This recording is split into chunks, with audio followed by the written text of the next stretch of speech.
All right, Alexander, let's talk about what's going on in the U.S. A lot of stuff with the Republican Party, a lot of stuff with retired U.S. military officers and their warning, kind of taking an example from the French military. We've got the U.S. military also sending out their warnings to the American people. But first, let's start with Liz Cheney and the Republicans. Of course, we have the headline that Liz Cheney is out. They have gotten rid of her. The daughter of Dick Cheney, the warmonger, Dick Cheney, the neocon, high priest that led the absolute BS bullshit Iraq WMD hoax that turned into a disastrous war and set the Middle East on fire. Anyway, that Liz Cheney is finally out of the GOP. But she is vowing that she will come back to take on Trump as a possible candidate for president, which is absolutely laughable.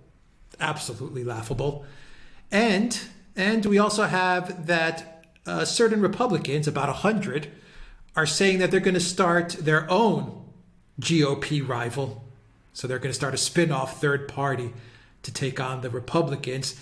And it really is a list of nobodies. I mean, I've seen the list of people, and I don't know any of them, to be quite honest. I mean, I might have heard of them in passing, but they're just neocon, warmonger nobodies. And anyway, they're saying that they're going to start a third party, which is also absolutely laughable. It is Trump's party. It is Trump's party. That's what I'm seeing.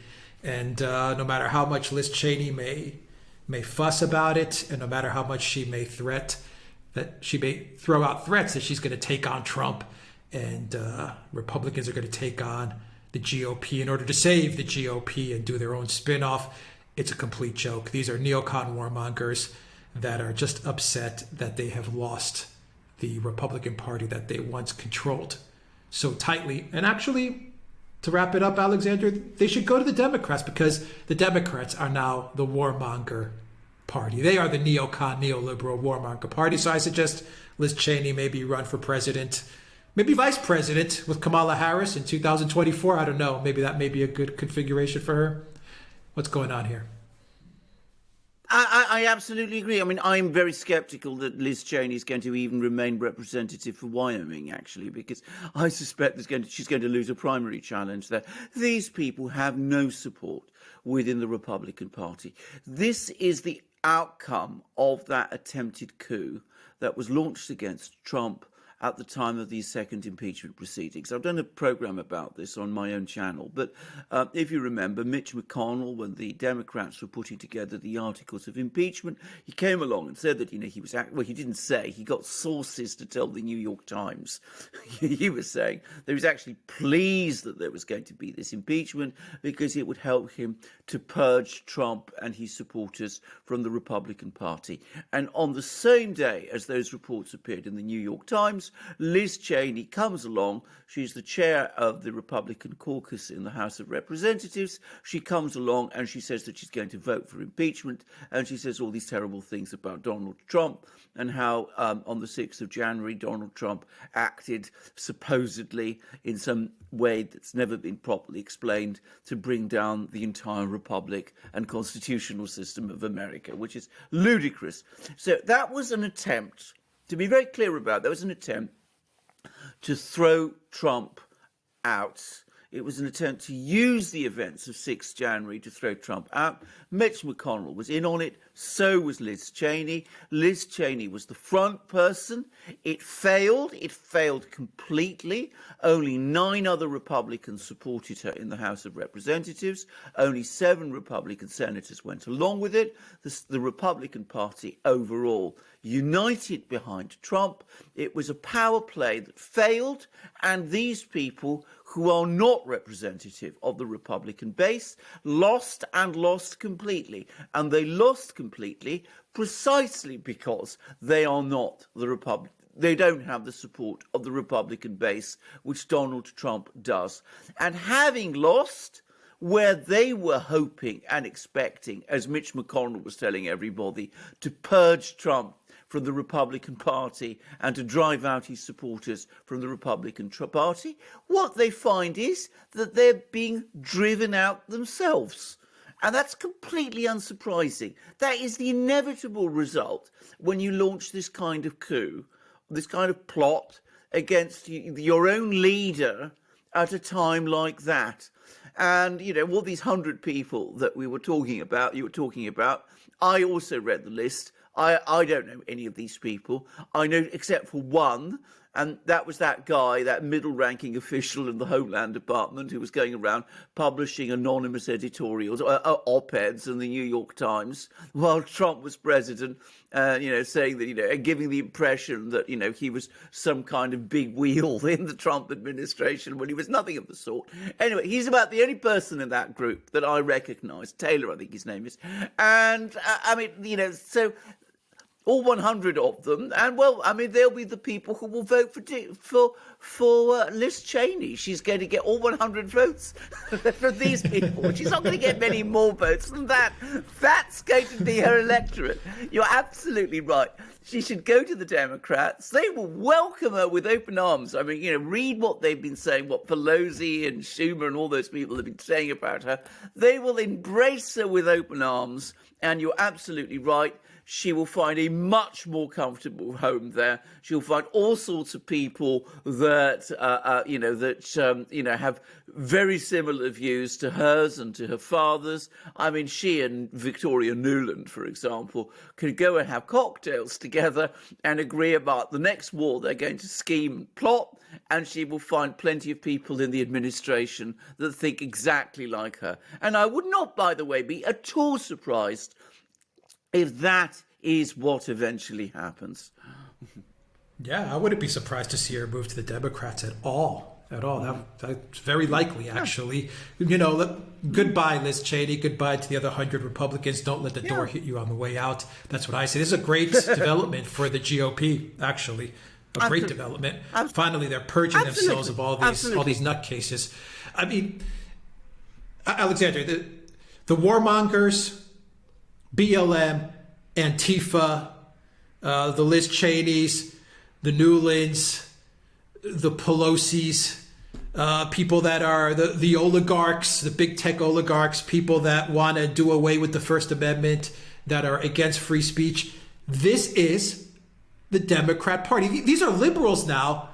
If you are a liberal in today's America, hell, in today's world, you are, by definition, at this point in time, you are a warmonger, you are against free speech, you support Liz Cheney, you support Pelosi.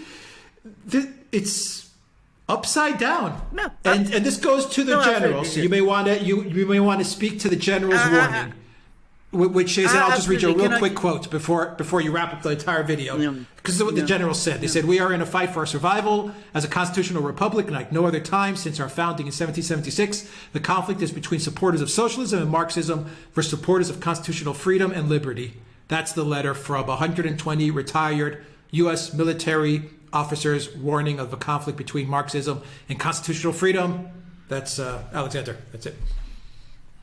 Well, but you're absolutely right. And by the way, we'll come to the soldiers in a moment, but people who are generally left, or at least generally what they think the left in America was, people like Glenn Greenwald, make exactly the same point as you, that the Democrat Party has become the war party. It's become the authoritarian party that wants to close speech down, censor everybody, restrict people's views.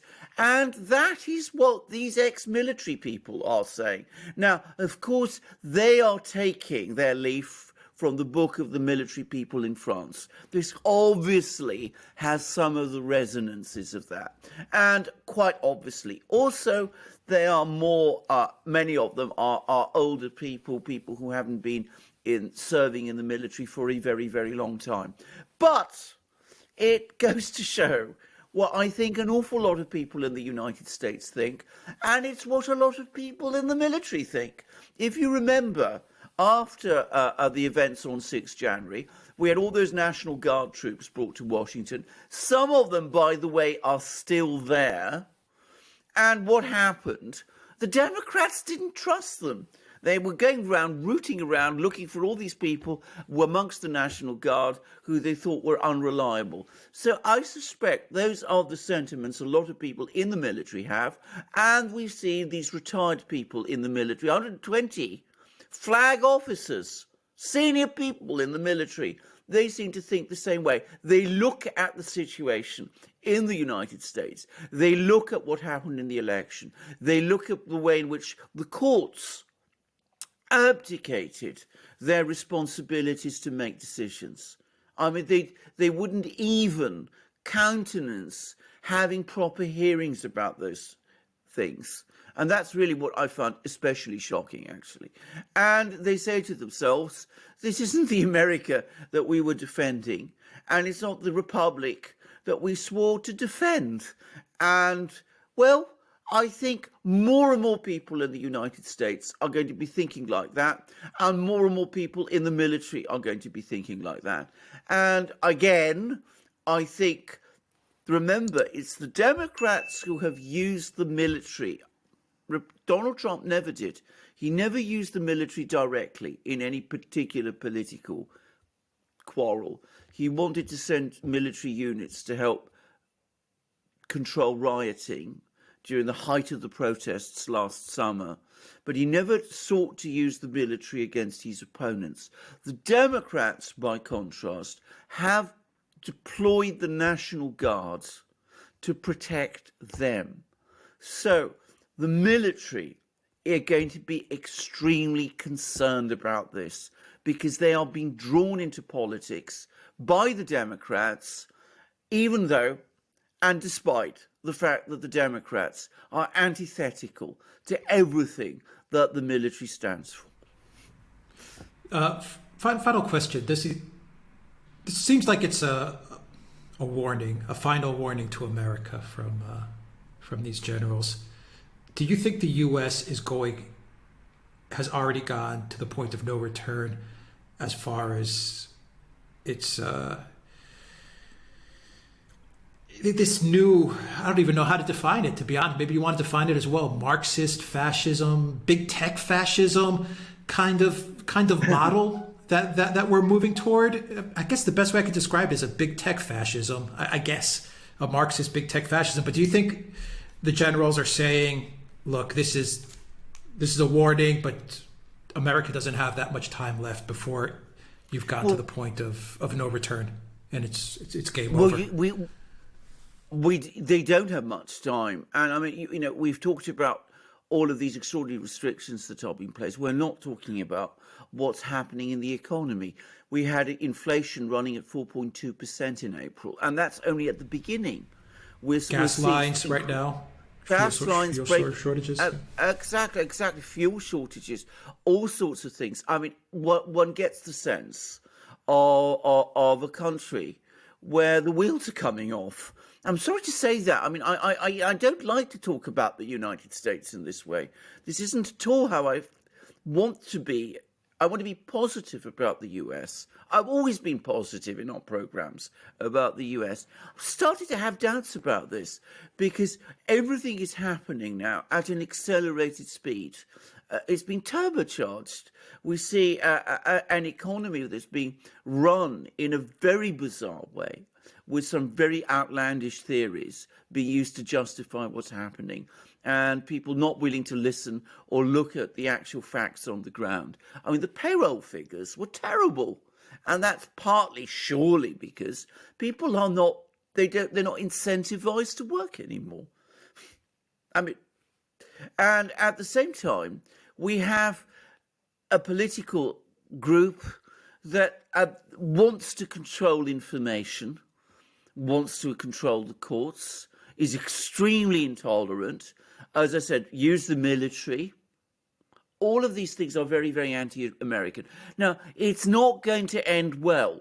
Whether the United States, which has shown extraordinary powers of recovery from crisis before, can come back from this one, I don't know. But it's the worst crisis I've known it to be in my lifetime. I mean, bar none. No other has come close.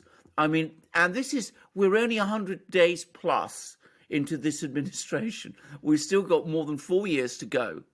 And I mean, things just looking very, very bad. Yeah, very bad. I'm stunned at the pace that things have completely diminished. Yeah. All right, we'll leave it there, and good riddance, Liz Cheney. All right, guys, that's it.